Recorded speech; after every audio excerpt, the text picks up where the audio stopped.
This is It Was a Thing on TV. Spoiler number 1 is Dr. Lee frowns. It stinks. What is going on? What is going on? Episode 148, Submission 418, WrestleMania 2. WrestleMania 2 was held live on closed circuit and pay-per-view on Monday night, April 7th, 1986, and it took place in 3 locations: the Nassau Coliseum in Uniondale, New York, the Rosemont Horizon in Rosemont, Illinois, and the Los Angeles Sports Arena in Los Angeles, California.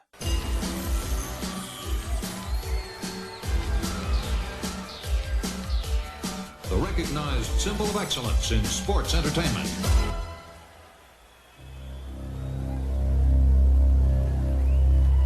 WrestleMania 2, what the world has come to.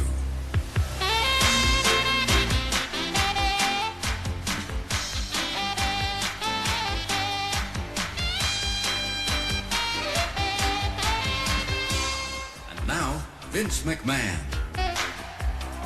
Hello, everyone. Welcome to the greatest sports entertainment spectacular of all time. Welcome to WrestleMania! So unless you've been living under a rock... And as we mentioned in the previous episode, WrestleMania was going to be this week. Yeah, it was supposed to be this week.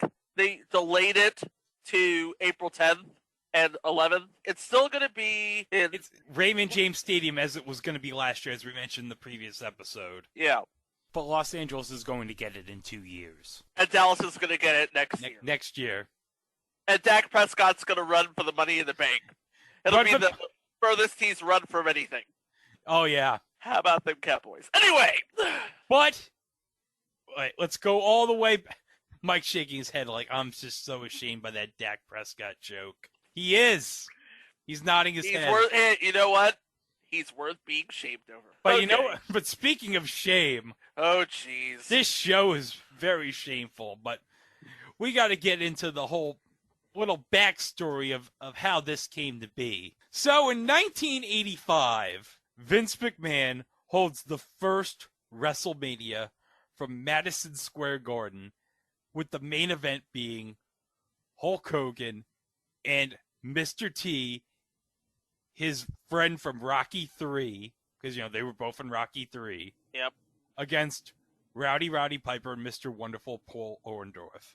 And thanks to an appearance the night before where Hogan and Mr. T hosted Saturday Night Live, it led to many people walking up to closed circuit to watch it the following day out of curiosity, like, oh man, there's this big match and Mr. T's going to wrestle with Hulk Hogan. I need to see what this is all about. And they did. And you know what? It looked good.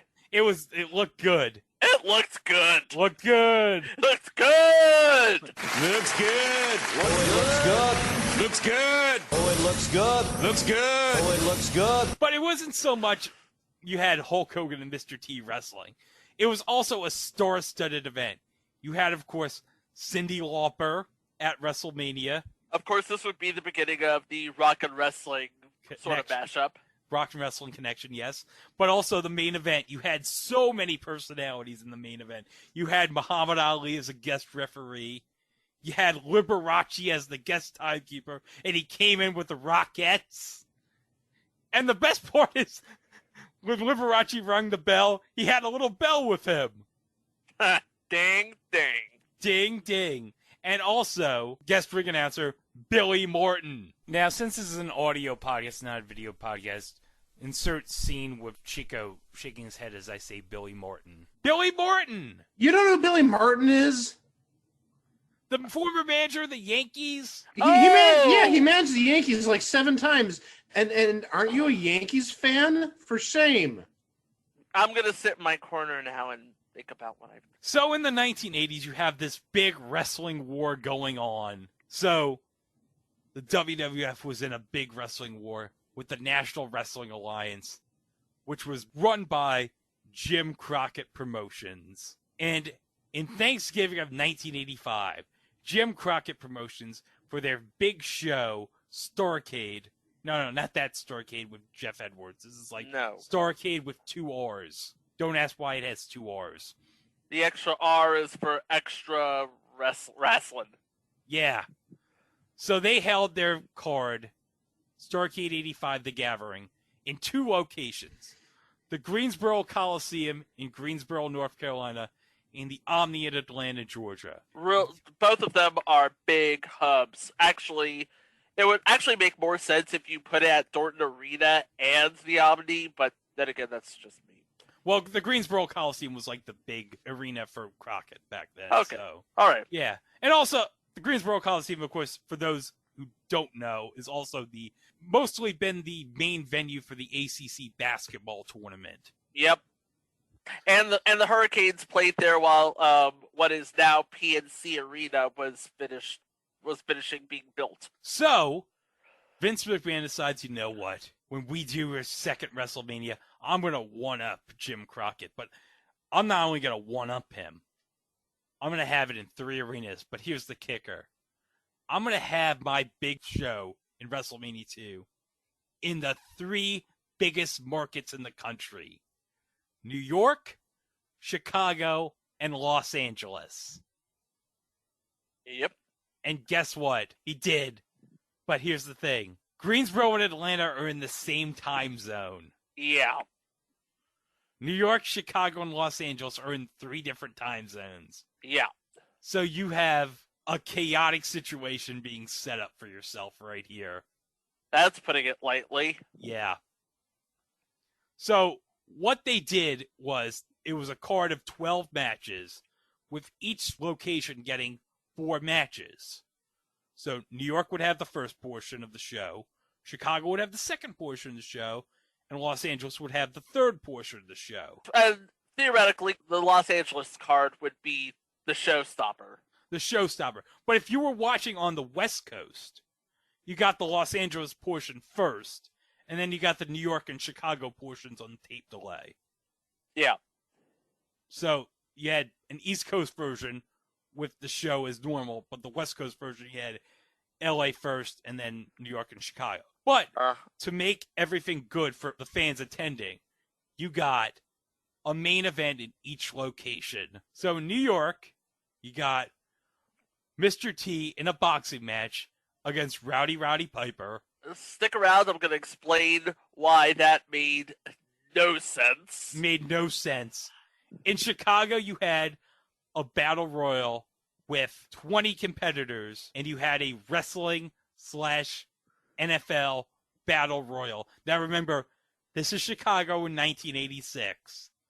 The Bears are the biggest deal in the world right now. And headlining this battle royal, you have William the Refrigerator Perry. Come on. And it all culminated in Los Angeles, where you had the Hulkster versus King Kong Bundy. Yeah. And not just against King Kong Bundy, in a steel cage match. Defending the championship. Defending the WWF title. Oh my God. But you know what? If you wanted to hear a podcast where we just talked about wrestling all the time, this is not going to be this podcast. Because we're not going to be talking about the wrestling mostly. Because this show, as you know, we always go on tangents on other things. And besides that, there are so many good wrestling podcasts who do that sort of thing. And yeah, we could never match up to that sort of caliber. No. The reason we're here is because this is a star-studded event. We have celebrities out the wazoo. So we're just going to talk mostly about the celebrities. And we're probably going to talk a little bit about each main event. Yep. So let's start with the New York portion of WrestleMania 2, which I love how they say it's the New York portion, how they have like a shot of New York City, but it's in the Nassau Coliseum in Long Which Island. is on Long Island, yeah. Uniondale is like... Uniondale is about as far from New York City as you could get while still technically being in the city. Well, not really, because Nassau County's not part of New York City. Okay. I mean, if it was today... If you're If it talking was about in today- the Metro, Oh, in the Metro, yeah. maybe, I guess. If in Possibly. general, maybe. I know Suffolk County, we don't consider ourselves part of New York City. Well, there you go. There you go. Okay, so we have in the New York portion, we have Vince McMahon as your commentator, Howard Finkel as your ring announcer, as your special guest announcer. Are you ready for this? Oh, you ready? One half of Kate Valley, Susan St. James. Yes. They And couldn't you- get Jane Curtin. What's up with that? Well, you know why she's on this portion. Why is she on this portion? Who's Susan St. James married to? She is married to, Dick Ebersol. And who's Dick Ebersol friends with? Dick Ebersol's friends with Vince. Got Yeah. it. And they were co-producing Saturday Night's Main Event on NBC at this time. Yep. So this And of course, yeah, and this would be what?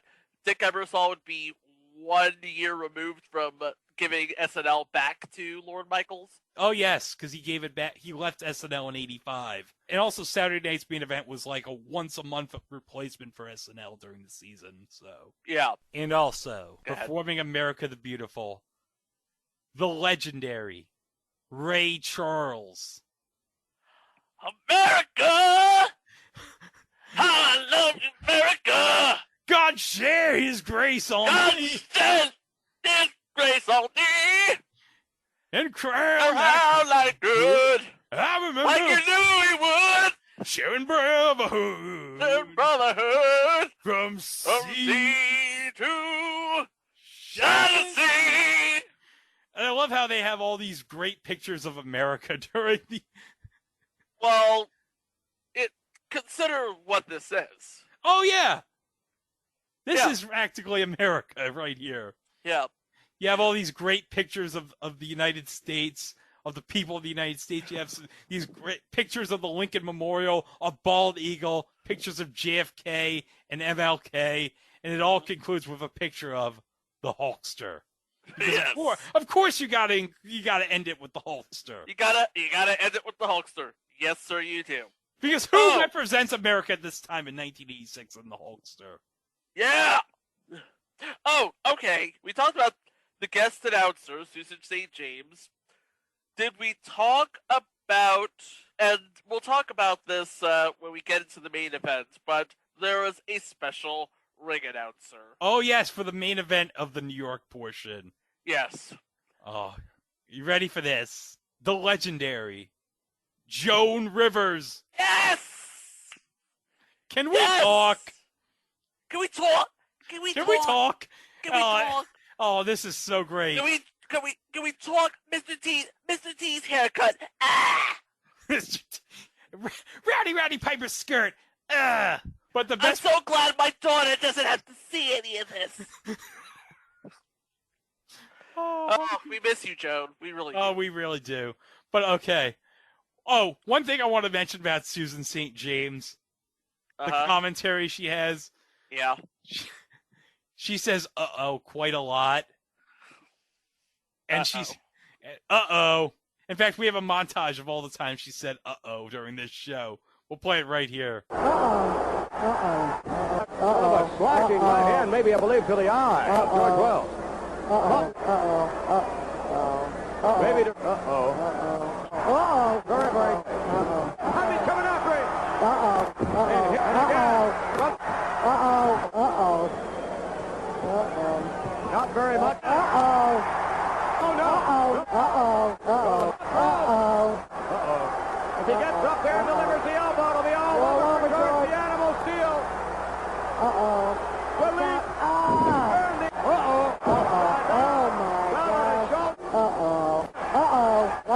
Piper. Very good.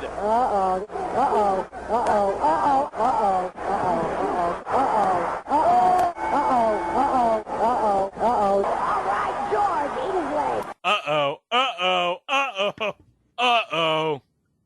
Oh, and she also says George a lot too during the George Steele Macho Man Randy Savage match. Oh, Yep. and my favorite part is during this match, Macho Man Randy Savage gets someone has like a pair of flowers for Elizabeth. He rips the flowers off of the fan and attacks George the Animal Steel with it. And then George the Animal Steel gets the flowers and hits Macho Man right back. Who does he think he is? Carl Shiloh? And the best part is Susan St. James is like, all right. And then Susan St. James says to Vince, all right, George. He may not be smart, but he has respect for women, Vince. That's what he's got. George the Animal Steel, he may not have any brains, but at least he has respect for women. You know what? Susan St. James is not wrong. No. And of course, this all culminates after Jake the Snake Roberts gives George Wells the DDT. And puts the snake on him. It all culminates in a boxing match between Mr. T, I believe he would still be on the A-Team. Still, yeah, I believe season 4 or 5 at this point. It'd be season 4, because the final season of the A-Team wouldn't be till 86, 87. Right. But the A-Team's like waning in popularity at this point. Yes, and you know what would be just fresh in Americans' minds right then? What? Rocky 3. Oh, yeah. Because, as we all know, Mr. T was a boxer in Rocky 3. Yeah, clubber leg. We now switch to our remote cameras inside the dressing rooms.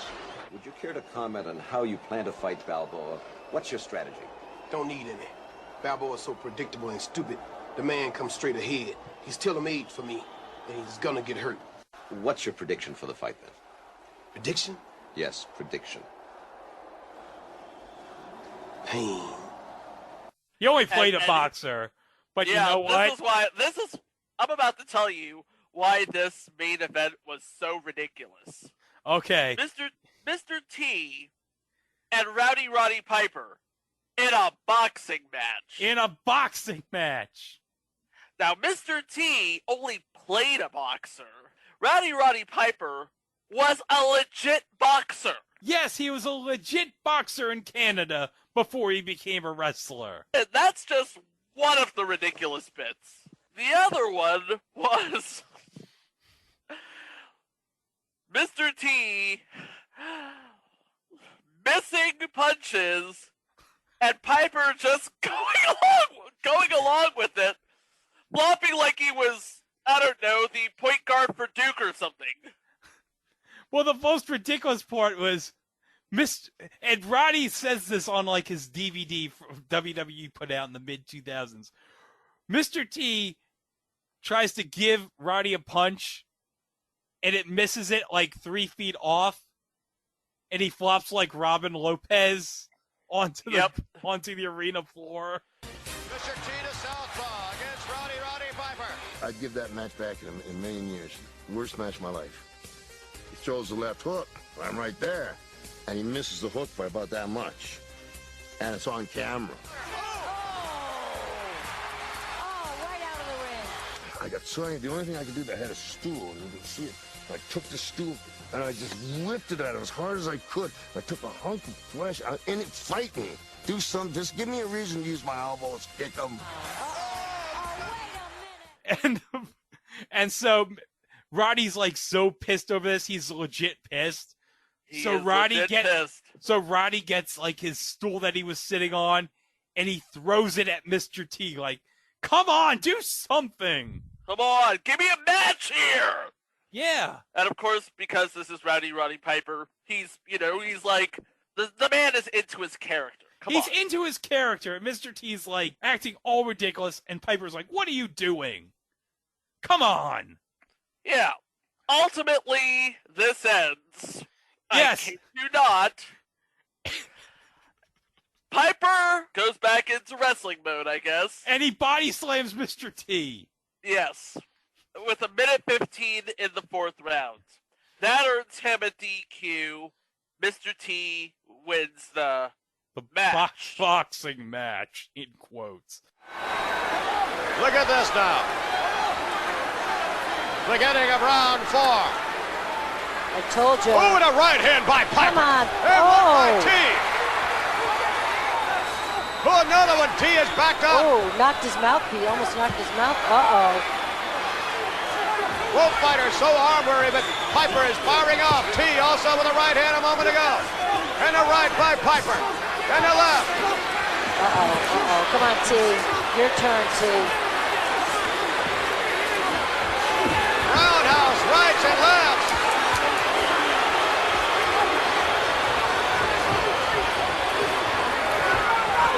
Both men very... what a right hand by Roddy Piper. Knocked Mr. T's mouthpiece right out.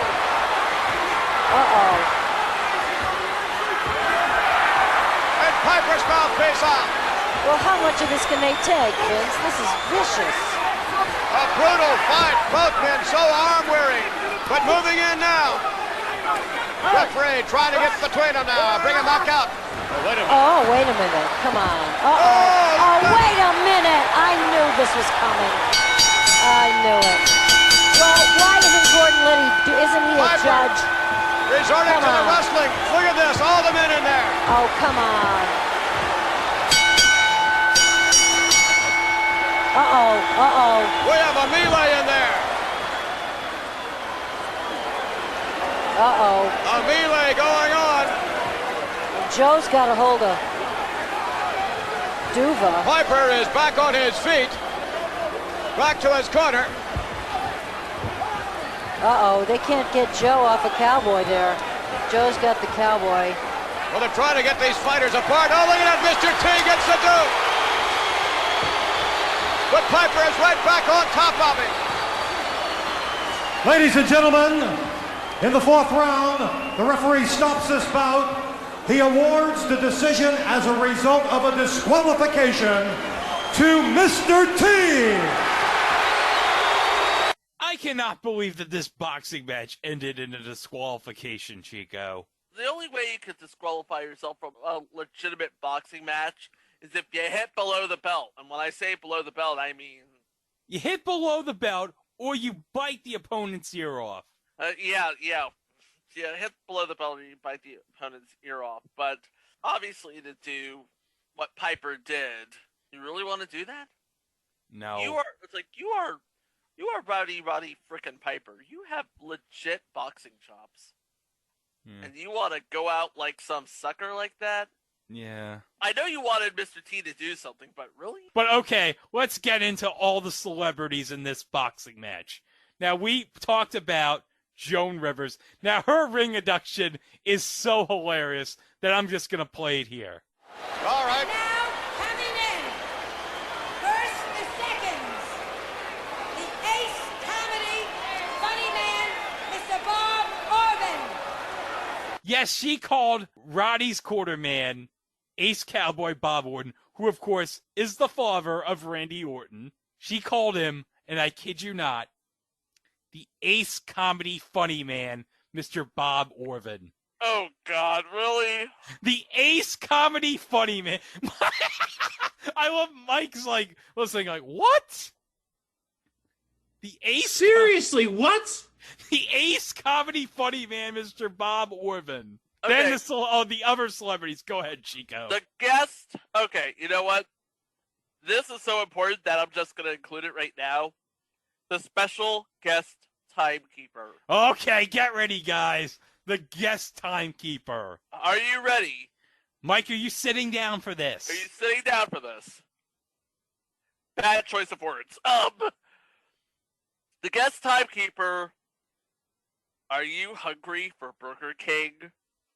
Herb? Yes. Herb. Not that other Herb. Not our favorite Herb. This is our second favorite Herb. No, this is the real Herb. This is a real Herb. And we'll be talking about him later this year because this man's going to get his own episode of this podcast this summer. So stay tuned for that. But, okay. We talked about Herb in previous entry. Why is this? This is like the third time in the last couple episodes we talked about the Nut House because he was on the Nut House. He was on the Nut House, yes. Oh my God. But when Joan Rivers introduced Herb, she says, "This is somebody I've been dying to meet." She's been dying to meet Herb, and I gotta be honest, who wouldn't want to be excited to meet Herb? And now someone I have been dying to meet. the timekeeper, Herb.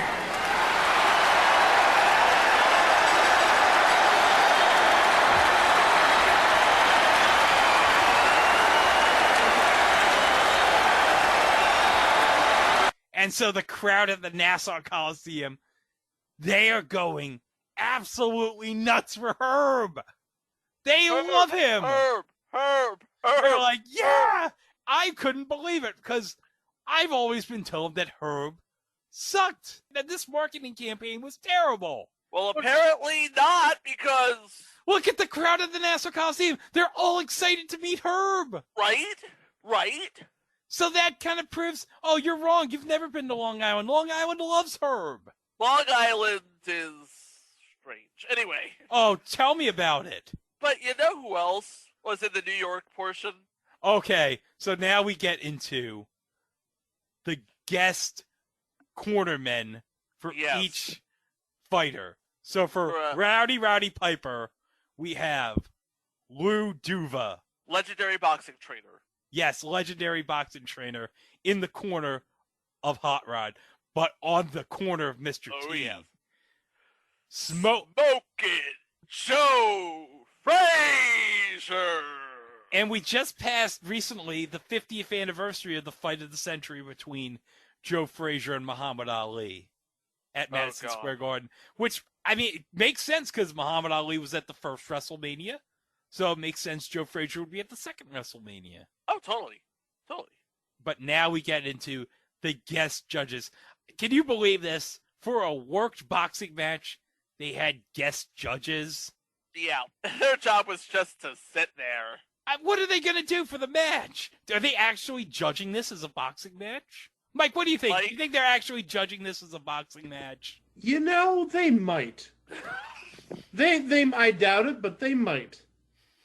Okay, but are you ready for the judges for this match? Tell Mike, me who the judges are. Tell me who the judges are. First, we have from the New Jersey Nets, from the planet Lovetron, Chocolate Thunder, Daryl Dawkins. Nice. The legendary Daryl Dawkins. And also, your second guest judge, Cab Calloway. Okay, wait. Those two don't make any sense. No. It's not supposed to. It's WrestleMania, baby. Okay, but I never thought I'd hear in my life in the same sentence Chocolate Thunder and Cab Calloway. But get ready, Mike. You ready for the third judge? Oh, no. There's a third judge. There's a third judge. Yep. And guess what? Joan Rivers calls this person my favorite Watergate judge. Are you ready? G. Gordon Liddy. My favorite Watergate judge. Yeah. No. Yes. Oh, no.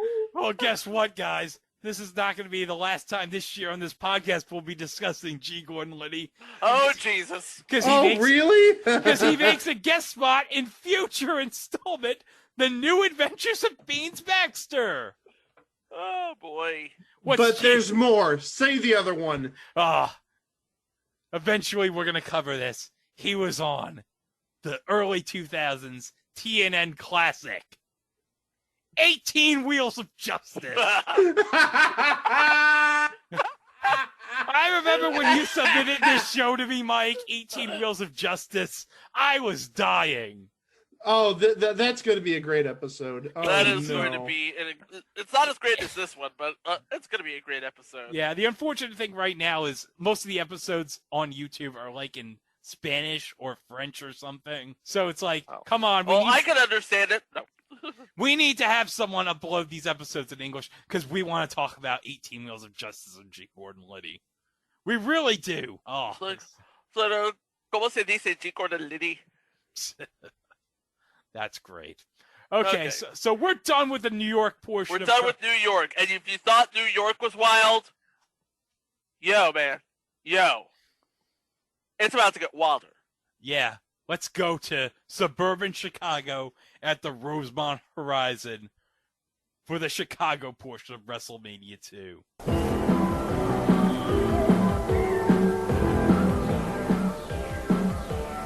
the recognized symbol of excellence in sports entertainment.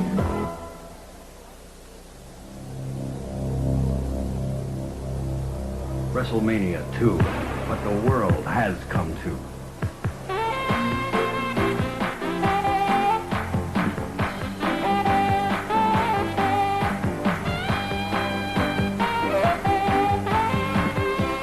And now, Vince McMahon. All right, ladies and gentlemen, in a moment we're going to be taking you to the Windy City and all kinds of action awaiting you out in Chicago. Let's take you now to Gorilla Monsoon and Company. Thank you, Vince, and hello, everybody, and welcome to the beautiful Rosemont Horizon here in Chicago for this portion of WrestleMania 2. It gives me great pleasure at this time to introduce a dear friend of mine whose name is synonymous with professional wrestling, the one and only Mean Gene Okerlund. All right, I thank you very much, Gorilla Monsoon. This place coming on blue as we work up to this gigantic battle royal. 20 men in the ring, including 6 of the best from the National Football League, and of course, 14 of the very best from the world of professional wrestling. I think it comes down to football versus wrestling. And that would be hosted or commented by the greatest commenting team in all of sports entertainment, for my money at least. Gorilla Monsoon and Mean Gene Okerlund. Oh, yes. The greatest play-by-play guy and the greatest interview guy together in Chicago. Oh, it's fantastic. Oh, it's wonderful. And you got accompanied them as the guest commentator from That's Incredible, Kathy Lee Crosby. Wonder Woman Kathy Lee Crosby. Oh, yeah, we'll be talking about the Wonder Woman pilot from the 1970s. With Kathy Lee Crosby. I only bring that up because Zack Snyder's Justice League dropped on HBO Max. By the way, if you're going to watch it, make sure you block off a time of 4 hours where you're not owed to anyone. And don't eat anything. Well, here's the thing. It's not in a theater, so you have the benefit of pausing it. Yes. But watch it the way it was meant to be seen. Yes. On a 1980s big screen TV. Because it's in 144:1 aspect ratio. Life is good, but it can be better. Yes. Okay, so we talked about Gorilla Monsoon. We talked about Mean Gene. We talked about Kathy Lee Crosby. Oh, one thing I want to mention, because Howard Finkel was commentating the New York portion. So the guy who they got to comment the Chicago portion of WrestleMania 2, a legendary name in Chicago radio, Chet Kopic. Yep. A legendary Chicago sports talk radio host. Passed away a couple of years ago, unfortunately. But he hosted a show that was very good on, if you remember, News Sport. It was kind of like the replacement for Sports Channel America, I remember. And he had a talk show on that. Yeah, it was pretty good. But yeah, it was called Back Table, and it was on Sports Channel before it was metamorphosed into Fox Sports Net.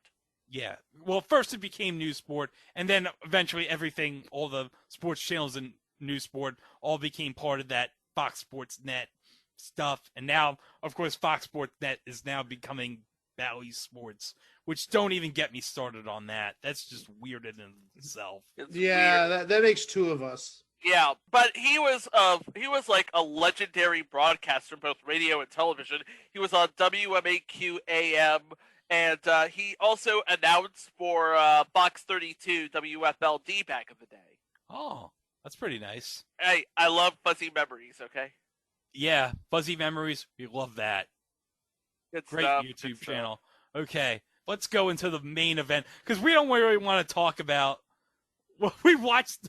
Well, me and Chico, we watched that Fabulous Moolah match before we started the between show. the Fabulous Moolah and Velvet McIntyre, and let's just say we don't know what the hell happened in that match. No.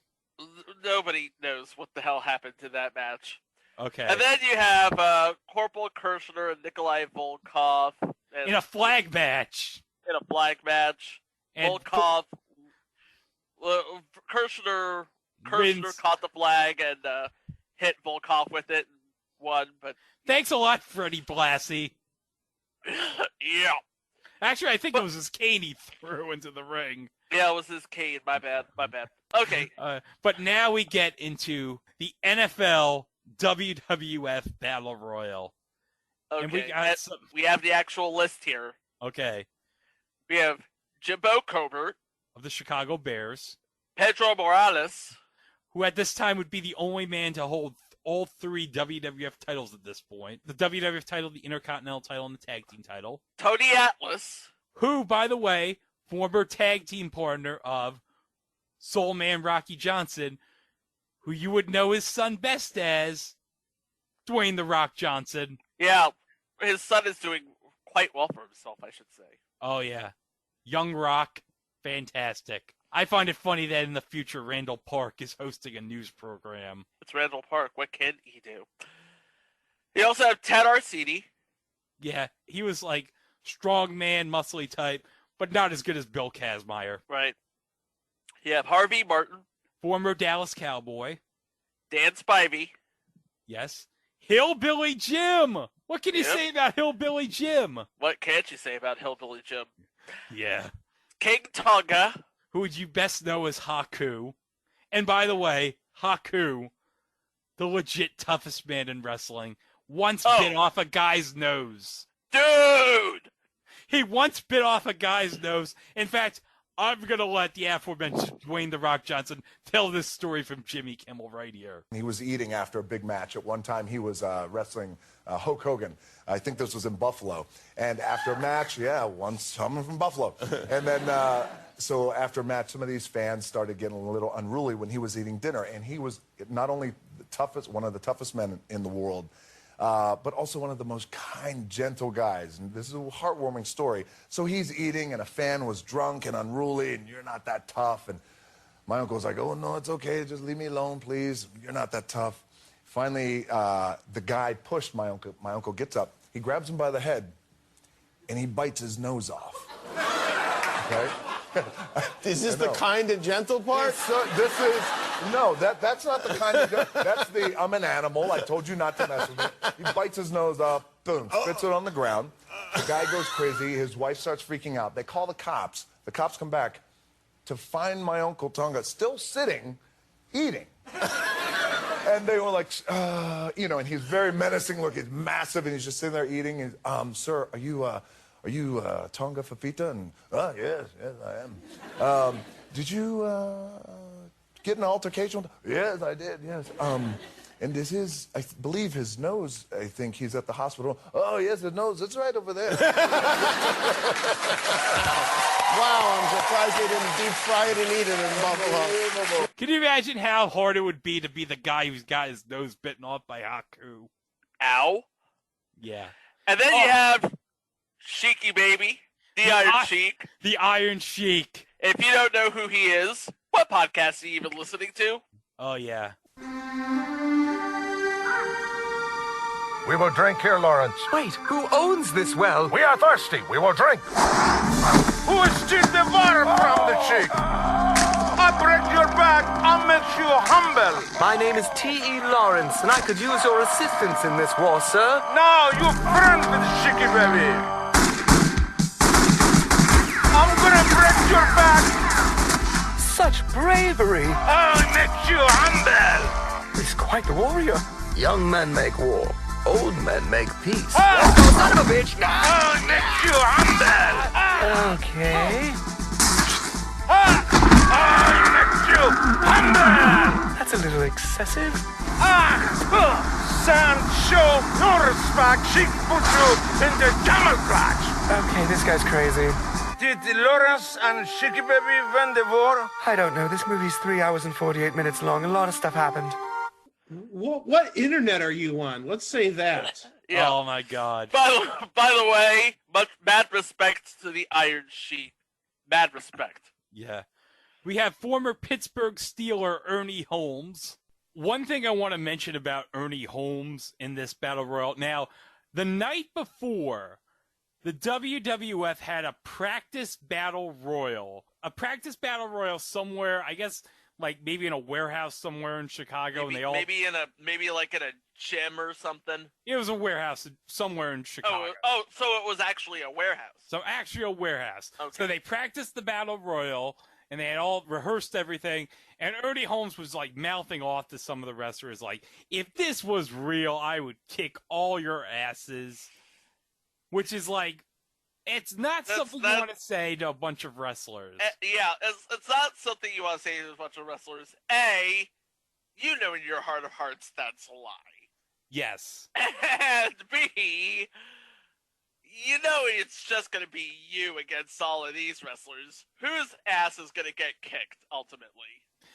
But one person couldn't stand anymore about what Ernie Holmes was saying. Andre the Giant simply went up to Ernie Holmes and said, "You talk too much." And that's why we like Andre the Giant. Hey, if you've seen Young Rock, you know, Yes. if somebody badmouths the business, Andre's gonna be the first one to stand up for the business. Oh, damn straight. He may be giant. He may be a drinker, a hard drinker. He may be a hard partier, but he is very much devoted to his craft. And he will be the first one to say, you need to take a seat. Yeah, take a seat right over there. You don't disrespect the boss. And then we have the Killer Bees and B. Brian Blair and Jim Brunzell. I wonder this is how this started with the Iron Sheik wanting to humble B. Brian Blair so bad. Perhaps. You got Big John Studd. Bill Fralick from the Atlanta Falcons. Bill Fralick would have been just coming off his rookie year in 1985. Yep. You got the Hart Foundation. The first WrestleMania appearance of Bret the Hitman Hart and Jim the Anvil Neidhart on the show, but not wearing the pink and black. No, which is weird. They're wearing blue. Which is also weird. Yeah. By the way, Greg is wearing the WWE Slam shirt with the Hart Foundation on it. Yeah, I got it from Homage. It's pretty sweet. In fact, the best part is if you've seen the shirt, or if you can Google a picture under Jim Neidhart, the best part is it has under his stats laugh and goatee, and the stats are all green. Yes. And by the way, Jim Neidhart's goatee, classic. Epic. And fun fact, Chico, did you know that Bret Hart was actually supposed to wrestle in a one-on-one singles match in the LA portion of WrestleMania 2? Ricky the Dragon Steamboat. But he's a legend. He would tear Bret Hart a new one. Well, I guess Vince probably thought it wouldn't make sense for Ricky Steamboat to wrestle a guy in a tag team, so he moved him to the Chicago portion with the Anvil. But as a make good, a month earlier in March, Bret Hart and Ricky Steamboat actually wrestled what was supposed to be their WrestleMania 2 match at the Boston Garden in March of '86. And actually, fun fact, that match is actually included on Bret Hart's first DVD from WWE back in 2005 called The Best There Is, The Best There Was, The Best There Ever Will Be.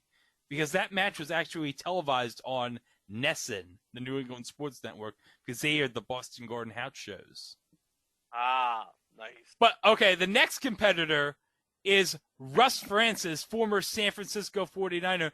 But fun fact about Russ Francis, his father, Ed Francis, was a professional wrestler, and he owned the Hawaii territory back in the day. And do you know who Russ Francis's dad sold the Hawaii territory to? Rocky Johnson.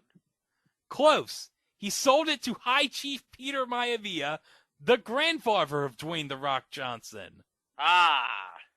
Yes. So Rocky Johnson's father-in-law. Yes. There you go. The living legend, Bruno Sammartino. And if you don't know who Bruno Sammartino is, why are you listening to a podcast on the PlayStation Nation Wrestling feed about wrestling? There you go. And then you got your two headliners on your NFL side. William, the Refrigerator, Perry.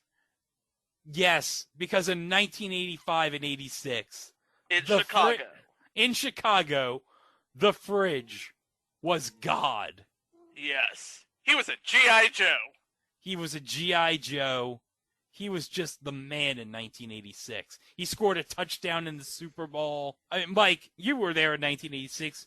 How big was William Perry? Cultural icon. That's the best way of saying it. He was a cultural icon. He transcended football. He was amazing. He was astonishing. And then, last but not least, Andre the Giant. Do we really need to discuss Andre the Giant? No explanation needed. You all know. Come on, Princess Bride people. Yeah. Okay, Chico. And the referees for the WWF NFL Battle Royal. Okay, are you ready for this? I'm sitting down. The first big name. Dick Butkus, legendary Chicago Bear. I was expecting him to be part of the Battle Royale. Yeah, but Dick Butkus is a little bit up there in age. It's like he's up there in age, he's up here, you already got the Fridge, so you got your Bears portion. And, of course, from the Dallas Cowboys, you have Ed Too Tall Jones. Now, here's the thing. I mentioned Harvey Morton was in this Battle Royal. Now, the key word is a former Dallas Cowboy. The Dallas Cowboys were the only team that did not allow their players into the Battle Royal.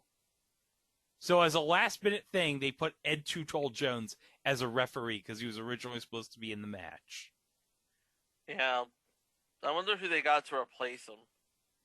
I don't know. I'm guessing probably Dan Spivey or somebody. So, okay, we have all this massive humanity in the ring. It's crazy and stuff.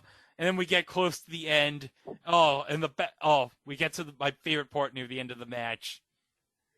William Perry's trying to tackle Big John Studd, but Big John Studd gets him with a big elbow and eliminates William Perry over the top rope to the dismay of the Chicago crowd. Oh. But William Perry's like, you know what, Big John Studd, you had the best of me. How about we shake hands? And Big John Studd's like, okay, Fridge, I'm going to shake your hand. But little does he know, he's made a big mistake. Oh, no. Because William Perry pulls Big John Studd over the top rope and eliminates him. Whoops. To a huge pop. Whoops. He's coming for another one. Look out. Oh, Studd met him with a big elbow. And there goes. No, he's out. Big John Studd just succeeded in throwing the refrigerator right over the top. The refrigerator is very displeased about it. Refrigerator wants a handshake. He said, all right, you got rid of me. Let's make a handshake here. I want to be friends. The match is over as far as I'm concerned. Oh, look at that. He pulled Big John right out of there. Big John Studd's an old pro. He's too smart for a rookie to do him like that. The oldest trick in the book. The refrigerator just upset Big John Studd. So we're down to the Giant, Russ Francis, and the Hart Foundation. And Russ Francis, who cares about him? He's gone. Now we're down to the Harts and Andre. So Andre is in the corner. They're double teaming him. But then Andre gives Jim the Anvil Neidhart a big boot. And Jim Neidhart's all going like, oh, and he goes over the top rope. He has a seizure or something, and just from the big boot by Andre, he goes over the top rope. But Bret Hart has an idea. He's like, you know what? While he's distracted, maybe I'll climb the rope and attack Andre. That's not a good idea, Bret. No. You're going to be a future WWF champion in 6 years, Bret. Come on. Come on, man. That is what we call a Bush League move.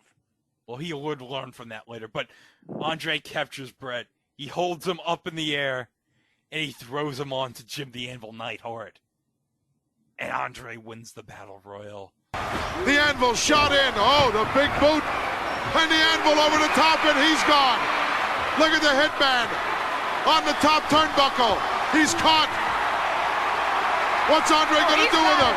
That's it. Oh, he threw him right down on the Anvil. It's all over. He is the Giant. Andre the Giant, the winner here, and is tremendous. Unbelievable 20-man over-the-top invitational battle royal. If I had to pick a winner beforehand, that's the guy I would have picked. Well, he's the greatest battle royal man around.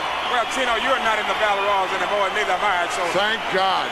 Thank God you're right. Let's go up and get the official announcement. Ladies and gentlemen, your winner of this 20-man battle royal, the one, the only, Andre the Giant. And the crowd goes nuts. Oh my God, it was so great. Oh, and that wasn't even the headliner. No, but I want to mention one thing. As a guest commentator of this match, the NFL WWF Battle Royal, as a guest commentator on play-by-play, Ernie the Cat Ladd, former wrestler and also former AFL player with the Kansas City Chiefs and the San Diego Chargers. So needless to say, he had street cred for this kind of match. Yes, he has the chops.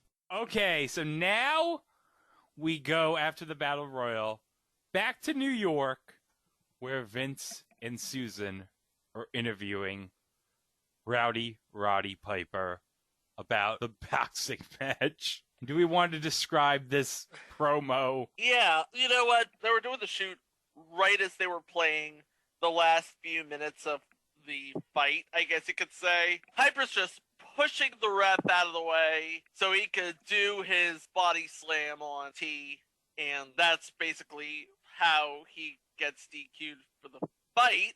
And like I said before, it's like, Piper, you don't need to do that. You are a legit boxer. You are a legit boxer, Roddy. You have skills that T does not.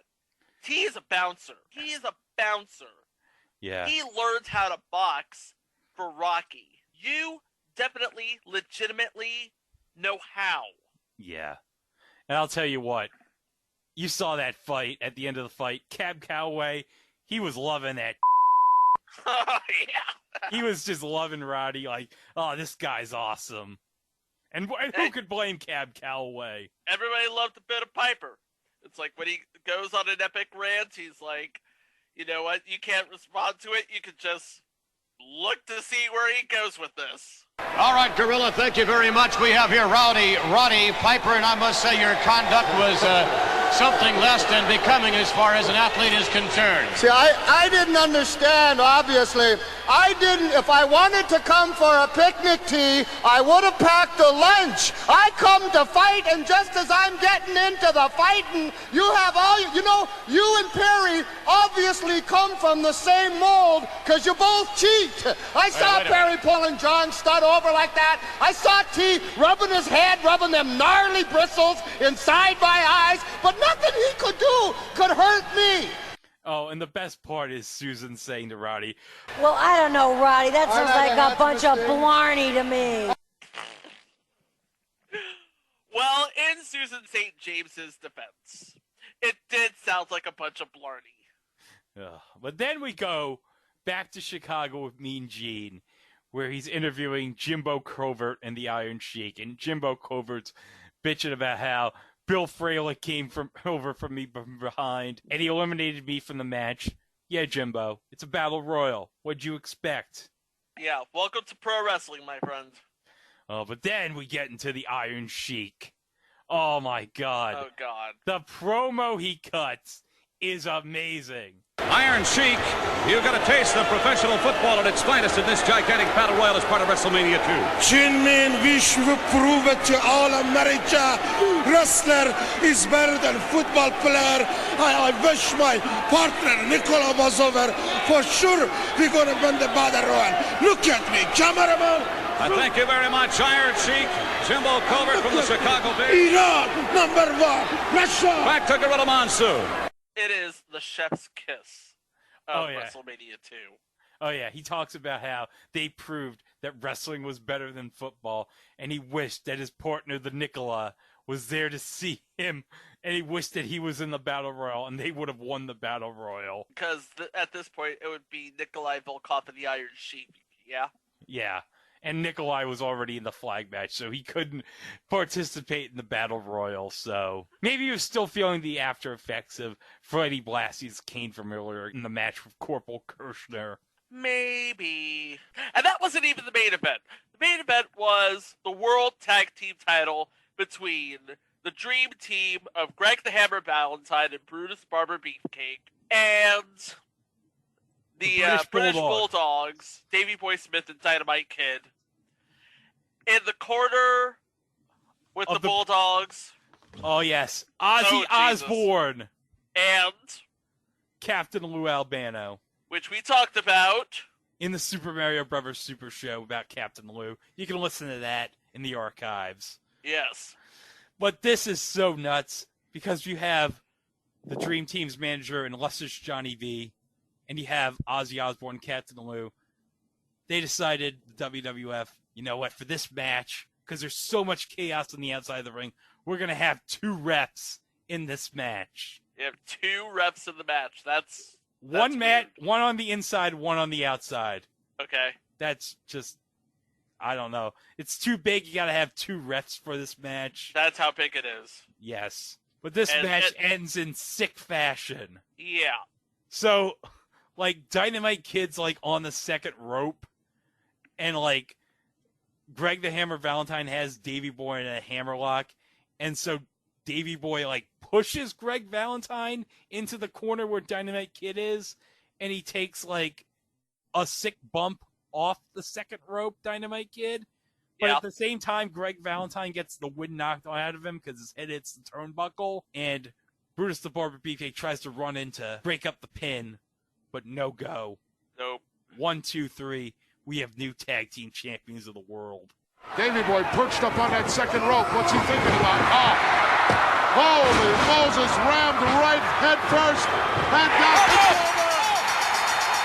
That's right there. It's over. I can't believe it. History made here at WrestleMania 2. You have got to be kidding me. This place is coming apart. Pandemonium broken loose here in the Rosemont Horizon as history made in WrestleMania 2 as we have new World Wrestling Federation Tag Team Champions. And not only that, but Ozzy after the match. Oh, God, I want to play this. Ozzy Osbourne, what an explosion. You had to be a tremendous inspirational source for the moment. Fantastic, man. The British Bulldogs forever! A wild man! Oh, my God. That was just great. Mama, you raised a good one. Thanks, Captain Lou. Captain Lou's mom raised a great son, as we've already established on this podcast. Totally. Now, hey, paisanos. Oh, sorry. Hey, paisanos. All right. So, okay. He never met an Olive Garden he didn't like. Oh, sorry, I'm talking about Virgil. Yeah, that's not Virgil. That's much later down the line. Yes. But okay, we've done New York, we've done Chicago, so now let's go to Los Angeles. The recognized symbol of excellence in sports entertainment.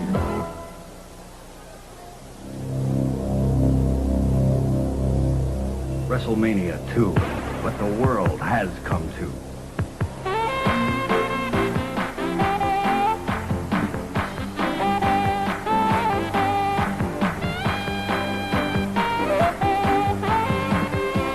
And now, Vince McMahon. All right, now, ladies and gentlemen, we are anxiously awaiting to take you to Los Angeles, California. The setting will be the Sports Arena. We will take you now to our guest commentators. Indeed, it'll be Jesse the Body Ventura along with Lord Alfred Hayes and Elvira. Let's go to L.A. This is Jesse the Body Ventura. Welcome to WrestleMania 2, right here in Los Angeles, California. Joining me tonight, His Lordship Lord Alfred Hayes, along with beautiful Elvira. What a pair we make right here at ringside. We got some of the greatest matches, Lord Alfred Hayes, starting off with Ricky the Dragon Steamboat going against Hercules Hernandez. Yeah, we have the World Heavyweight Championship in a cage, and you know who that's between, don't you? That's right, Hulk Hogan against Ping Pong Bundy, along with the tremendous tag match, the Funk Brothers against the Junkyard Dog and Tito Santana. And don't forget we have adorable Adonis. Adorable Adrian will take on Uncle Elmer. Elvira, how do you feel tonight? Are you ready? Yeah, I think it's great to be here with so much class and violence. Oh, yes. let's talk about who was in Los Angeles commenting. Lord Alfred Hayes and Jesse the Body Ventura. And of course, if you don't know who Jesse the Body Ventura is, where were you during the 80s? If you don't know who Lord Alfred Hayes, well, that may be more explainable. Well, Lord Alfred Hayes, he would be best known as that guy who did the promotional consideration spots on WWF, showing all those Acclaim video games trying to get you pumped. Terminator 2, it's cut with the Sega Minister, it's mayhem from Acclaim. Oh, that was very good, Greg. I do a good Lord Alfred, guys. All right, now I got a funny story here for the Los Angeles portion. Okay. Now, I've talked about Dave Meltzer of the Wrestling Observer newsletter in the past. On the Laughs Fan podcast, Dave had a funny story about the time he went to see WrestleMania 2. Now, remember, this was on closed circuit and pay-per-view. Yeah. Where Dave lived, there was not a place an hour where he was pay-per-view-wise, so they traveled to a house to go see this. Now, this is in the days before Google Maps, before you had, like, you could go anywhere and you had GPS and all that. So they were stuck in circles trying to find the house. And then all of a sudden they find a house with a bunch of cars. And so Dave's group's like, oh, this looks like this could be the place where they're showing WrestleMania 2. So they go there. They're showing WrestleMania 2. But it turns out it's not the house. But by circumstance, one of the friends in Dave's group knew somebody who was at this party showing WrestleMania 2. Nice. Think about that. By just coincidence, they end up in the wrong house, but one of the people in his group knows somebody who's at the party. And they just stayed there to watch the rest of WrestleMania 2. Hey, sounds like a really good plan if you could get it to work. And he did, so, you know. Yeah, props to you, Dave. Okay, and we also have, oh God. Your special guest ring announcer. Special guest ring announcer. We have, of course, you have Lee Marshall. Yes, Lee Marshall, of course, later from WCW and AWA. And did you also know this? Fun fact, Lee Marshall, best known outside of wrestling as the voice of Tony the Tiger. He did the voice of Tony the Tiger. Ooh. That's great. Great! Right! But okay, the guest ring announcer for the main event. Oh, yeah. He was the frickin' man in the 80s. Boys in Blue, LA Dodger City, Tommy Lasorda, people. Oh, yes. Tommy Lasorda. Oh, my God. Recently passed, unfortunately. Yeah. Unfortunately. Very sad. But here's the crazy part. The Dodgers actually had a game earlier that afternoon against the San Diego Padres at Dodger Stadium, where the Dodgers won 2-1. Now, for fun fact, I want to share with you the Los Angeles Dodgers lineup for this game from Monday, April 7th, 1986. You want to hear this starting lineup? Yes, I do. Okay. Leading off, you have Mariano Duncan. You have Ken Landreau batting second and center field. Bill Madlock batting third at third base. Greg Brock batting cleanup for some reason at first base. Mike Marshall batting fifth and right field. Franklin Stubbs in left field. Mike Scioscia behind the plate catching. The master of so many unsolved murders in New York City, Steve Sachs at second base. And the sexiest man to ever wear Dodger blue at pitcher, Fernando Valenzuela. Oh, yes. And he pitched a complete game that day. 9 innings in a 2-1 game. Can you imagine if that would never happen today? Nope. A guy pitching 9 innings in a 2-1 ball game. Nope. That might be like the most 80s lineup ever. Seriously. That's the 80s lineup that ever 80s. And fun fact, my brother's very first autograph was Mike Marshall in that Blinkle You'll Miss It period when he was with the Mets in 1990. So Tommy Lasorda was the ring announcer. And then in the main event, you had, as your referee, Robert Conrad. Yeah, I don't get it, because Robert Conrad, it's a steel cage match, so what's he going to do? And this would be a decade or two after Baba Black Sheep, so what's he going to do? Why'd they get Robert Conrad for this show? Did he need money? Did he need a career boost or something? Did he think, okay, WrestleMania 2, this is really going to jumpstart my career? Oh, you know what it was? In 1982, he played G. Gordon Liddy in a movie. Oh, no! What? It's Another a good G. Gordon Liddy reference. Good thing they were on opposite coasts. What's the movie? It was Will, the autobiography of G. Gordon Liddy. So he played G. Gordon Liddy. He played G. Gordon Liddy in a movie he produced. So that explains why he's on this show. Yeah. G. Gordon was like, I've got a great idea. How about you have Robert Conrad as the referee in one of the matches? But Mr. Liddy, we can't. Trust me. I have his number, Vince. You can call him. It's like, okay, G. Gordon Liddy. I'll do whatever you say. Yeah.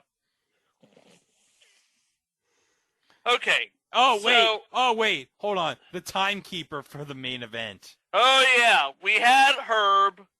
We had Clara Peller. Oh, we didn't even mention Clara Peller. We forgot to mention the best part in the... Oh, yeah. We forgot to mention in Chicago, the guest timekeeper, Clara Peller. And the best part was... Because me and Gene did the announcing for the Battle Royal. He introduces Clara Peller. And we saw the clip before the show. Clara Peller's was saying to someone, do I go now? and so she's yelling, where's the beef? Are you sure that wasn't Tom Poston? She's yelling, where's the beef? But the problem is the microphone's muted. Oh. But you can hear her mouthing, where's the beef? Where's the beef? Now that we're current. Yeah, so now let's get to who was the timekeeper in L.A. All right, the timekeeper in L.A. Because New York had Herb. Chicago had Clara Peller. How are you going to keep this 80s up and outdo both of them? You get everybody's son in the 1980s. Ricky Schroeder. Oh my God. This is the most 80s thing to ever 80s. Oh, wait. We're not even done yet. You know who was a special guest announcer in Los Angeles? Who? The Mistress of the Dark herself. Elvira. Oh, yeah. Elvira with Jesse and Lord Cassandra. Alfred. How you doing, girl? Oh, my God. And she was fantastic during this show. Still is. What are you talking about? Oh, I mean, with Jesse and Lord Alfred. It was she was great. She was way better than Susan St. James, I'll tell you that much. But okay, so we have the main event. It's between the Hulkster and King Kong Bundy. And so for this match, because King Kong Bundy had earlier attacked Hulk Hogan on an episode of Saturday Night's Main Event, breaking his ribs. Ooh, yeah, because he did come in with his ribs taped up. Yeah, the Hulkster. But they had this big vignette with the Hulkster with Mean Gene, a tape vignette of the Hulkster training. Was Phoenix, this is WrestleMania. Hillbilly Jim and Dr. Bob Ponovich right now at the side of the heavyweight champion of the world, Hulk Hogan, as he prepares for his big title defense against King Kong Bundy. Dr. Ponovich, if I can prevail upon you, sir, first of all, we have discussed the physical condition of Hulk Hogan. As I understand it, you've advised the man not to go ahead with this title defense. Yes, that's correct. I have advised him not to participate in WrestleMania. What are the risks specifically, Doctor? Well, I worried about the possibility of a disc problem in his back, maybe perhaps a herniated disc in his low back. Would that result perhaps in permanent injury? It could result in permanent injury and also surgery. All right, Hulk Hogan, you're driving yourself. Apparently, you've made the decision to go forth with this title defense against King Kong Bundy. Well, you know something, Mean Gene? Just because I get sick, brother, I don't get tall and tired for the job, man. I'm the world... Oh, Dr. Bob, a little lower, man. Wait a minute, Hulk, you're not still experiencing pain back there. Well, 5.5 weeks, brother, I've been living this thing, man, after that slow rolling ride in that coffin, man, the ambulance. And I made a decision then, even though Dr. Bob Ponovich said, Hulkster, you're in no condition to do it. I have a commitment to all those Hulkamaniacs out there to defend this world title. We've been training for 5.5 weeks, stiff-legged deadlifts to warm up. Dr. Bob, let's go for those heavy chins, brother, just to find out where it's at. All right, Hulk, I'm going to ask you to explain as we go over here just exactly what is a heavy chin. Well, Mean Gene, when you see this 100-pound dumbbell strapped around my neck, brother, you'll realize King Kong Bundy and heavy chins, there's no explanation. King Kong Bundy's going down, the chins are going up, brother. Wait a minute now. Hulk Hogan at 310, 312 pounds with another 100 pounds. You're going to do chin-ups? I don't know, man. He can do it. This is for King Kong Bundy. A 500-pound man. I think it's better Bundy than he's doing it. That's it. All right. Looking good. I can't believe looking good, brother. All right. Gentlemen, Dr. Bob, is he putting too much strain on that lower back? He's looking awfully strong at this time right now. Over 400 pounds. Concentrate. Come on, Hulk. Hillbilly Jim, you as an athlete know about this. That's a strong man right there. King Kong. Hulk, enough is enough. You're proving your point. I'll do 1,000, brother, to beat King Kong Bundy. And it was so unbelievable. He was doing these big chin-ups with a weight tied with his neck. It was so sick. It was amazing. Oh, yeah. Okay, so for this match, they had a steel cage match, but it wasn't any steel cage. This wasn't the steel cage with a chain link fence. No.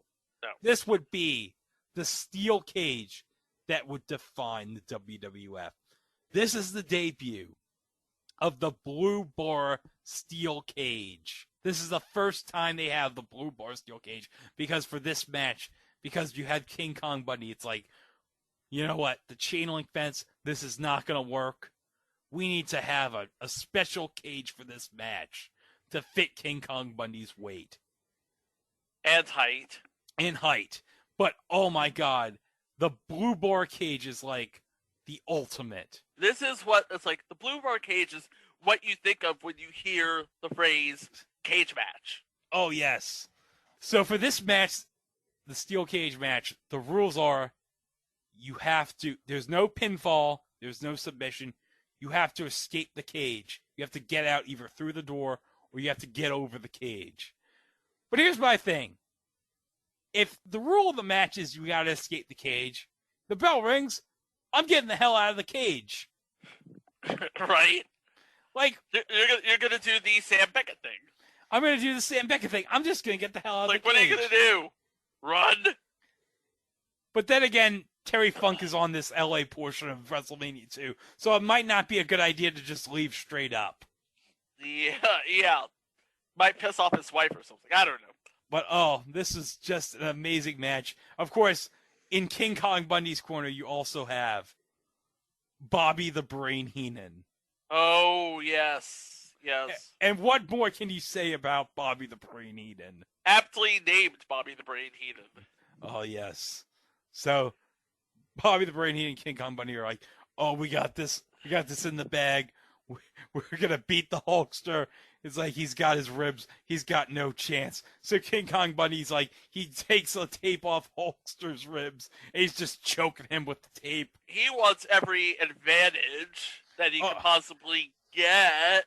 Yeah, it's a steel cage match. There's no rules. He can do anything. So he's just taking advantage of all the rules. But, Rules. But the best part is, okay, the Hulkster fights back, and he busts open King Kong Bundy. And, this freaks out Elvira. Like, oh my God! Yep. The blood and all such. But the best part is, we talked about how, in the boxing match, how Mr. T's missing punches left and right. Uh-huh. So, Hulkster's trying to punch King Kong Bundy to make the bleeding go faster.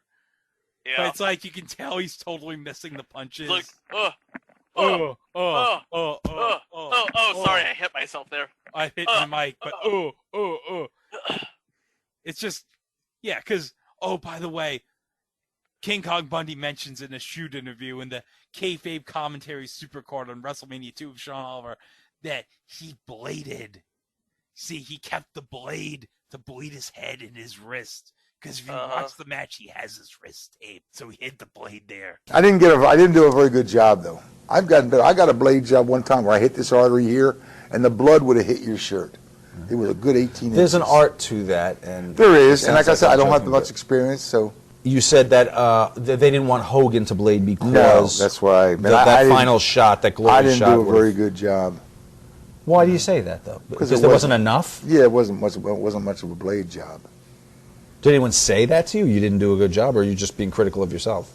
Well, if I had seen somebody what I did, nobody said no. Okay. No. But I would have said it looked like you took an old tampon and douched it across your forehead. That's what I'd say to a guy with a blade job like that. Do you didn't know you don't know you're gonna blade until you're told when you get to an arena. Are you always carrying razor blades? No, hell no. But I knew that night I was gonna blade. Forget that. Random night at Madison Square Garden. Someone says, "Yeah, I want you to get a little color." You have blades on you? Yeah, I usually had blades. Really? Well, I remember times I had to ask for one, but somebody had blades. Yeah. Okay. You only need a little point. Right. You just go. But like I said, I hit that one time. One time I banged into the cage and it was just blood. This was a different time. And it was sweat. Kevin Von Erich says, "Don't get any more juice." And I'm like covered. I can't even see. And don't worry, Kev. I'm not going to go to the blade. Well, that's true. How do you see when you're? You don't when you do like that. When I did that one, I was scared because I hit that artery. It was going out 18 inches. I was scared. You get stitched? I didn't even know. Nope. Really? Didn't get stitched. And so, yeah, he cut his head open. Oh, yeah. Nobody saw that. Yeah, that kind of hurts. But, so, okay. Hulkster gets a scoop slam on King Kong Bundy because Bundy's trying with the avalanche to nail the Hulkster. Hulkster counts. He lifts him up and he slams him. And then he gets out the door and he escapes the cage and he wins the match and retains the title. But, he's not done yet. He's going to go after Bobby the Brain Heenan. So Bobby the Brain Heenan's in the cage with the Hulkster and he just beats the Bobby the Brain Heenan, and he just drags his head through the cage. And just bam. Good night, my baby. Ooey. Yeah. But this begins Bobby the Brain Heenan's year-long quest for revenge on Hulk Hogan. Because later on in the year, they have this big feud where Bobby the Brain Heenan convinces Mr. Wonderful Paul Orndorff to turn on Hulk Hogan. And they have this big feud throughout the summer. But then, before WrestleMania 3. Yeah. Which, by the way, would be vastly better than WrestleMania 2. Yeah, we'll get to the reasons later. But, in WrestleMania 3, you have the big angle where he convinces Andre the Giant, you know what? Andre, you've been undefeated for 15 years. But you've never gotten a title shot from Hulk Hogan. And so he convinces Andre the Giant to turn on Hulk Hogan and tear his shirt off on Piper's Pit and be a complete jerk to him. And it leads to the biggest title match ever at the Pontiac Silverdome in front of 93,000, where they also witnessed the Iron Sheik humble and beat Brian Blair. Yep. That was great. That was really great. If only Hacksaw Jim Duggan didn't come save him.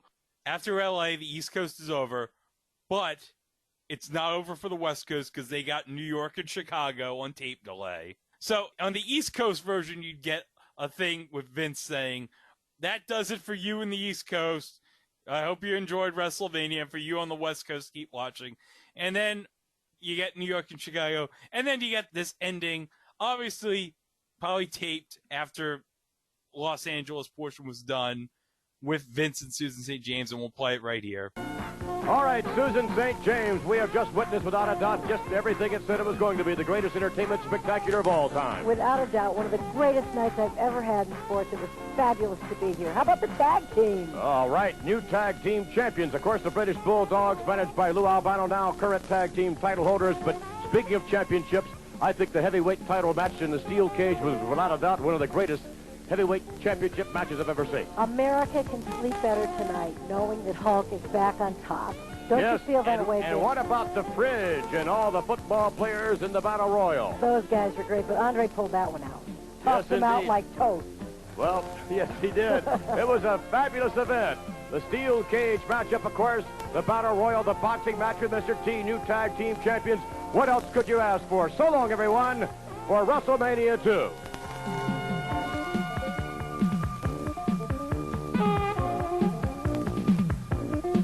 You know, Chico, Susan's right. I think America can sleep well knowing that the Hulk is back on top. The Hulk is back on top. He can sleep well because, ladies and gentlemen, Hulk Hogan is a real American. And he fights for the rights of every man. Fights for what's right. Fights for your life. Do do do do do do do do do do do do do. When it comes crashing down and it hurts inside. Do do do do do do do do. You gotta take a stand and don't have to hide. Do do do do do do do do. If you hurt his friend, then you hurt his pride. He's gotta be a man I can't slide. I am a real American, fight for the rights of every man. I am a real American, fight for what's right, fight for your life. Oh my God. Well, good stuff. Good stuff. But man, what else do we have to say about that cage match? That was the blueprint right there. That is like every cage match is striving to reach that original cage match. Yeah, and obviously it would be improved upon because you had Hogan and Orndorff in an epic cage match on Saturday night's main event in January of '87. And of course you had also, as we mentioned, Blue Bar Cage, the defining cage of the era. Yeah, I'm surprised that wasn't sponsored, that cage. I mean, you know how easy you could just slap a sponsor on that? Oh, yeah, I don't think Vince was thinking about sponsorships back then. Because you know how in the NCAA tournament, how the ladder is actually sponsored? Wagner sponsors the ladder. Yeah. You could have had a company just make the cage. You could have gotten them big publicity.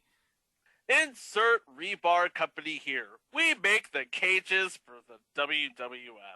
That'd be great money. Would But be. at least King Kong Bundy went on after this to make. Well, 1 year later, he'd be wrestling Hillbilly Jim and some little people. Oh, and then he squashed poor little Beaver with the elbow. Oh, no. But at least he ended up in those Head Smart computer commercials. True. Yeah, we'll play one right here. Not bad, Bundy. You really made that Head Start computer look easy to handle. Look easy? It was easy, Dick. You know, the fully IBM-compatible Head Start computer made a genius out of me in only 23 minutes. Well, now Head Start computers can make a genius out of every Newmark and Lewis customer. Hey, Bundy, did you get one? As a matter of fact, Dick, they're all mine. What do you got to say now? Just one thing. Yeah.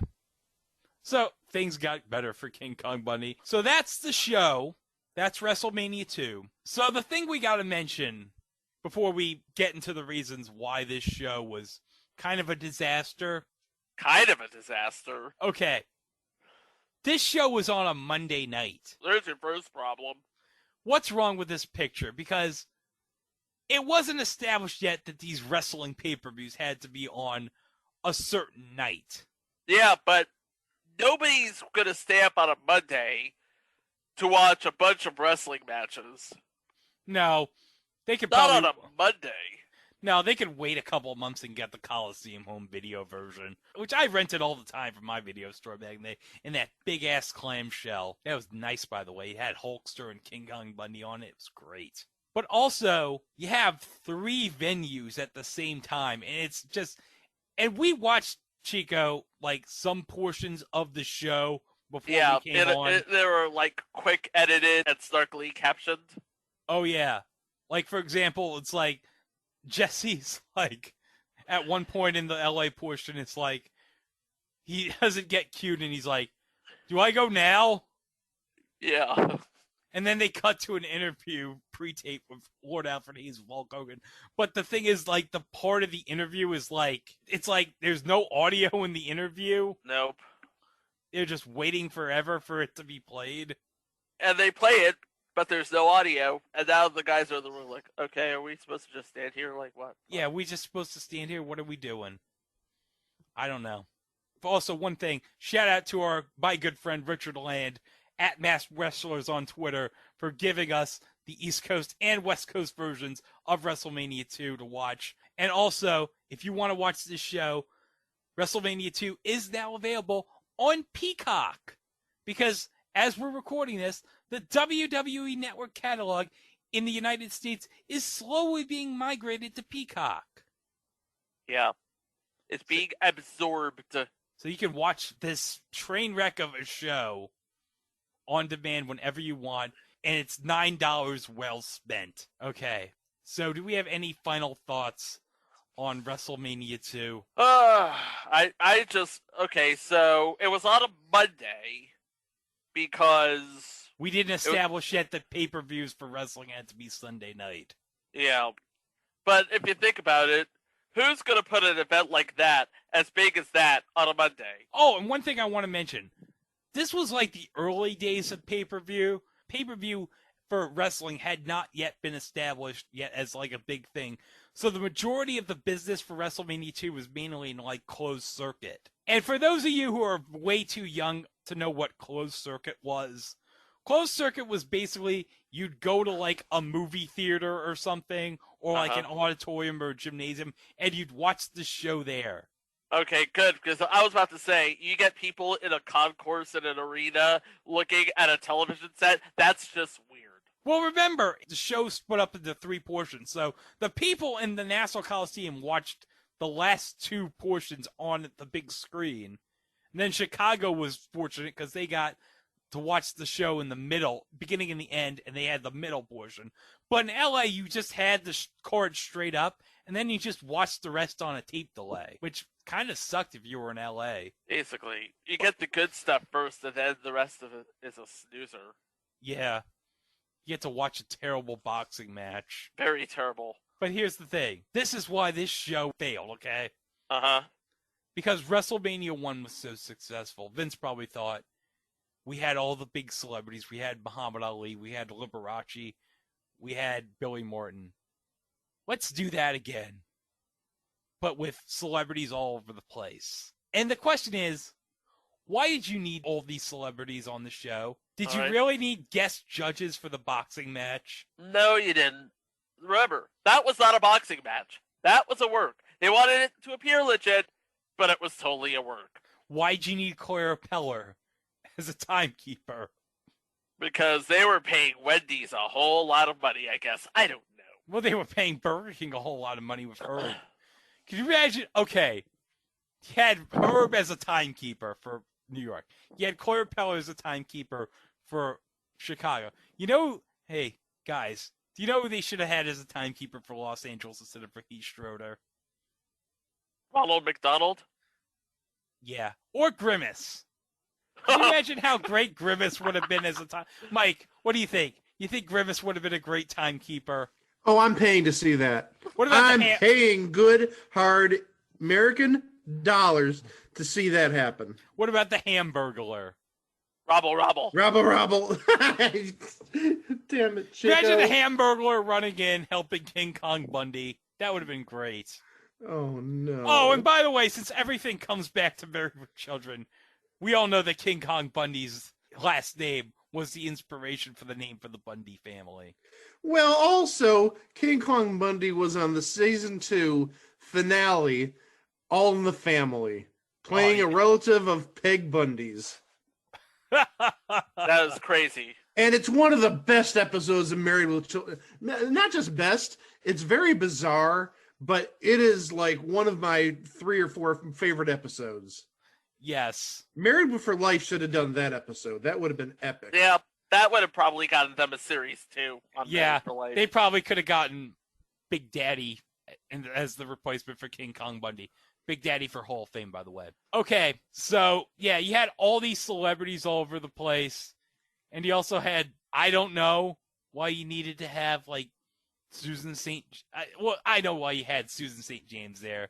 Why do you have Susan St. James there, besides the fact that she was married to Dick Ebersol? Yeah. Why is she there? Why is she saying, 50,000 times? Uh-oh. Uh-oh. Uh-oh. But you know what? George the Animal Steel might not have any brains, but according to Susan St. James, he has respect for women. Yes. Hey, women were a growing market in 80s wrestling. Oh, yeah. Definitely. Let's tell you what, they learned from their mistakes at WrestleMania 2. They learned, you know what, we got to keep this confined to one arena, and we got to use the celebrities sparingly.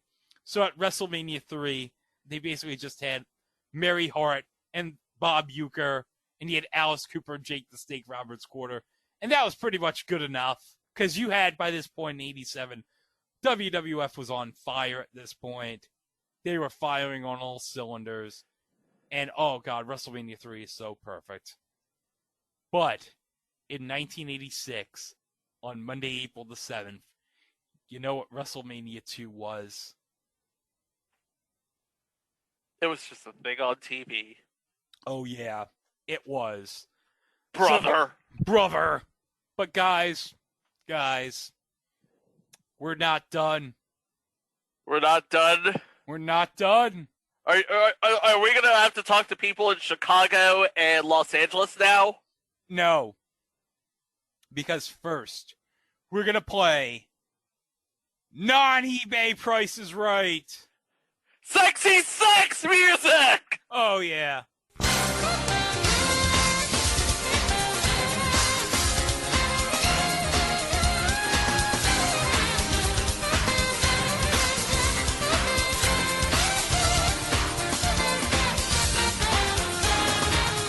Man, Greg, that sexy sax music does it to me! Oh, yeah, sexy sax all day, baby. So, okay, you are bidding on a 2-pack WWE Mattel Elite Collection of Mr. T and Rowdy Roddy Piper in their boxing get-ups from WrestleMania 2. And this is from Time Warp Toys and Collectibles out in Lake Grove, New York. So I'm bidding on the price that the store is selling for this 2-pack. And I'm going to start the bidding with Mike. Question. Yeah. Does it say when these were made? Are these newer or are these they are relative? These actually are They're relatively new, judging by the WWE logo. Yeah, the WWE Network logo that's been used as their primary logo since 2014. But last year they actually had as San Diego Comic-Con. Well, actually, it was supposed to be a San Diego Comic-Con exclusive, but considering everything got pushed because of COVID, they actually sold this in retail. They actually sold the first ever Mr. T WWE Mattel figure. So this is a relatively recent 2-pack.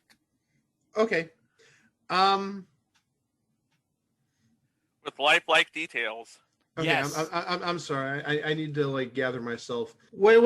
Hold on. Is Leslie North Jones Carolina. wearing? Oh, she's wearing a Colorado State sweatshirt. I thought she was wearing a Cleveland State sweatshirt. Never mind. Okay. Oh, this is gonna be interesting. I'm gonna say. Oh, I'm not gonna say too much. I don't want to tip off my nemesis. I'm gonna say $35.99. Chico. I'm gonna say $49.99. Okay, the price of this 2-pack, $65. Oh boy, dang! Woo-hoo.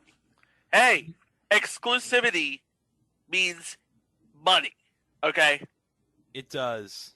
It does. I just didn't think it would be that much money. All right, so guys, we did non-eBay prices right. Oh no! But guess what? You're not done, are you? It's time for proper eBay prices right. What did we ever do to you? A lot. I want to talk to an adult. Let's play the music. Okay.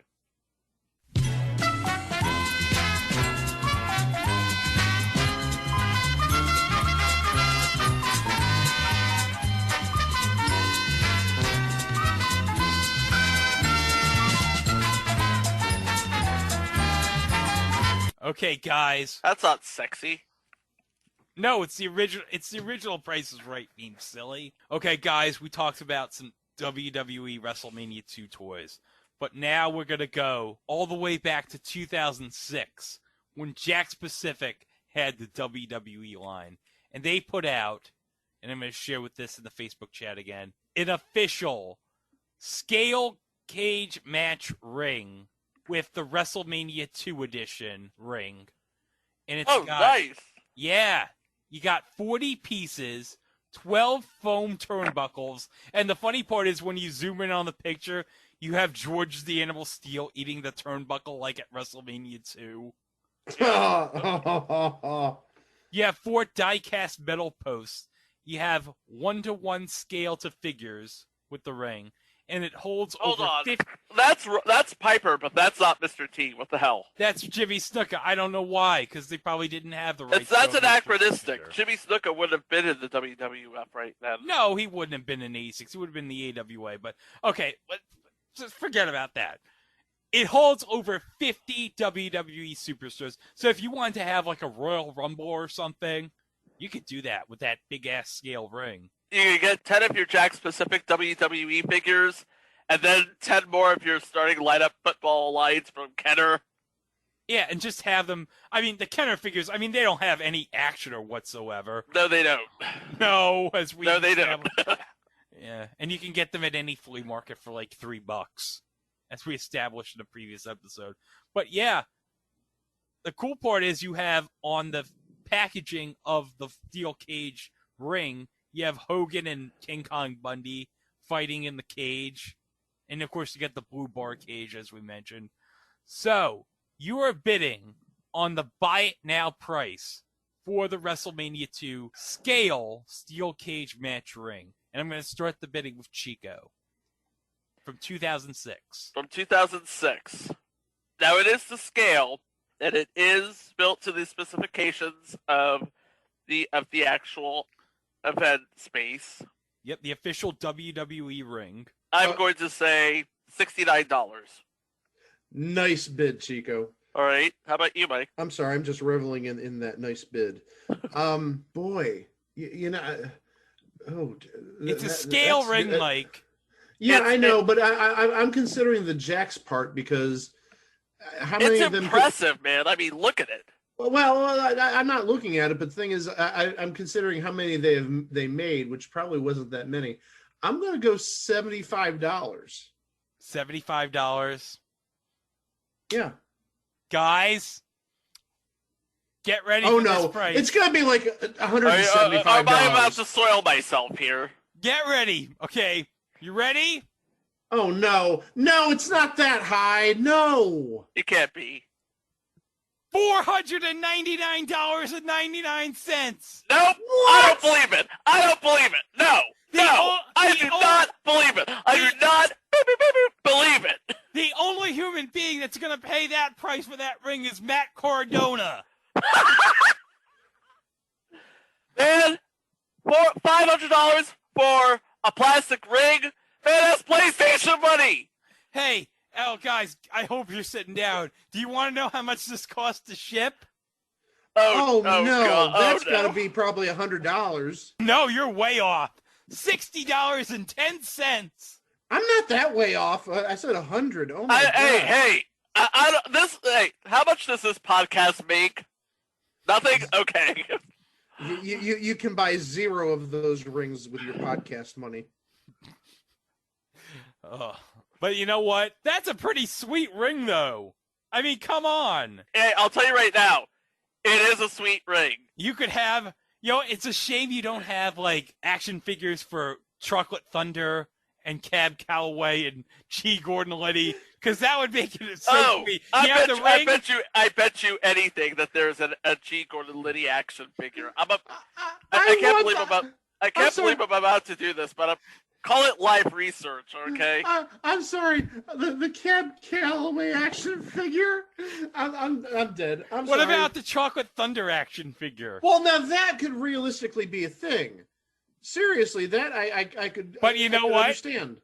But how about this? What if someone made a Herb action figure? Oh, it's just a matter of time before that happens. Oh yeah, that'd be so great. You have Herb with the glasses, and he does that little dance he does after Joan Rivers introduces him. That's so great. You see, well, okay, at Chico's background, he has the picture of Herb at WrestleMania 2 doing the little shimmy dance he makes as the crowd goes nuts for him. Oh, that was terrific. Herb and Mr. Six dance off right now. Oh my God. But we could go forever about action figures about Chocolate Thunder and G. Gordon Liddy.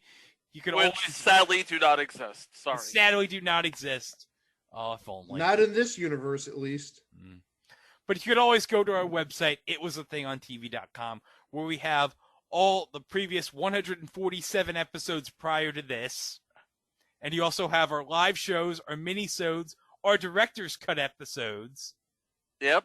And also, of course, if you are listening to this episode on the Place to Be Nation Wrestling feed, you can always listen to our episodes on the Wednesday drops, where we cover about 2 or 3 topics each week on the Place to Be Nation Pop Experience.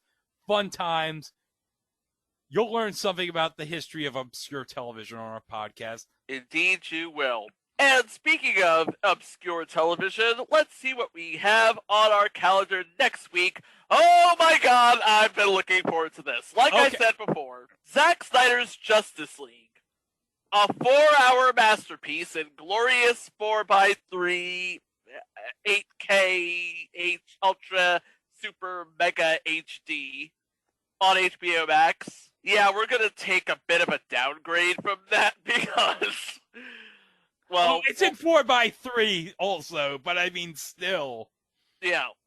This is just... Hey, 1970s, Super Friends was the biggest show on kids' TV. Uh-huh. And so the people at NBC decided, you know what? How about we do that in a live action form? Yeah. And you know what, though? I will say, considering who's in this would get you pretty excited as a kid. Okay. And it's got us pretty excited. You know what else is exciting? What? The beginning of 2021 Pilot Month. Oh, yeah, it's been a long time coming. We had Pilot Month last year on our podcast, and it was a fun time. We decided, you know what, we're going to bring it back this year. Make it bigger and better than ever. And with 100% less Pachinski. 100%. We took the model of WrestleMania 3 and we learned bigger, better, badder. Yeah. I'm going to tell you right now, we have a bit of a preview here. We have a coming-of-age teenage show. We have an adaptation of a play. We have a delightfully twisted comic book adaptation. We have an incredibly familiar game show. We got the spin-off. We got the gritty reboot. We got another cartoon. And we got something that came from a TV movie. Pretty much. We have a lot planned for the month of April. Let's just say that. And let's just say this. Next week, the second episode to start Pilot Month is our 150th episode. And really, this is a good topic for episode 150. Yeah, because when we did Tag Team last year for episode 50, that was the perfect topic. I think we topped this with episode 150. Considering who is in this episode, some of the people in this episode, and there's one very special celebrity cameo of someone who was not famous at the time, but later became very, very famous. Very famous. But we're not going to spoil that. You can listen to that on our next episode of It Was a Thing on TV. Thanks for listening, and we'll see you next week. Wow! All right, this is the New York Report, and I'm Gene Okerlund. Made in New York, weekdays at high noon, hosted by Jill Rappaport and my very dear, close, personal, longtime friend, Matt Labor. Not that Jill isn't my very dear, close, personal, longtime friend. They're going to be having, Roddy Piper, come on in. Hello, good looking. They're going to be having a Joan Rivers look-alike contest. You can watch Jill and Matt for more details on Made in New York. I bet you Matt wins. Here on Fox Television 5. 5? That's 5. Can we talk? Yes, can we talk? 5. That's always a sentimental number to me, you know, because I have had 5 successful marriages. So it just breaks me down. Can we talk? Someone give her a fish, would you? I have an idea.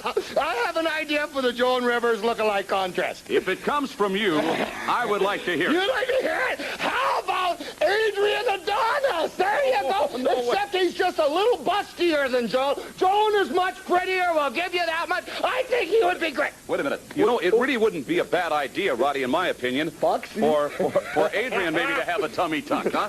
We just think so.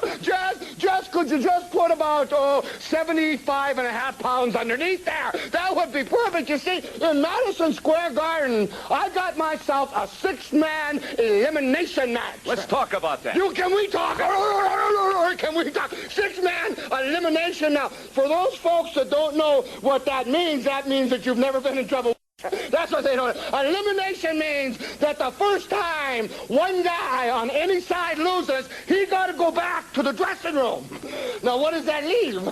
Am I confusing you, friends? No, that leaves us with 3 on one side, 2 on the other side. If another man was to lose, he leaves. It keeps on going. You got 6 people till there's 1-on-1 or 3-on-1. It could go any kind of way. Wait a minute, Roddy. It's possible. It's conceivable. Yeah, it's conceivable you could be there, and then all of a sudden your partners are gone, and you have to go against Adonis, Race, and Savage. Alone. Not a good thought. Not a good thought at all. Of course, you went out and got yourself Steamboat and JYD and Piper on one side, and then they got Adonis, Race, and Savage on the other side. First of all, Savage, leave the broad at home. We don't need her. And we were smart enough to go get JYD. Not a lot of brains, but he comes with a chain. I've got an idea. Tell me. I've got an idea. What about Joan Rivers in your corner? Oh, I think it would be great that way. What about that? Oh, I think it would be. Now, what a foxy lady for 5 times. Thank you very much, Roddy Piper. This has been the New York Report. I thank you. Uh-oh.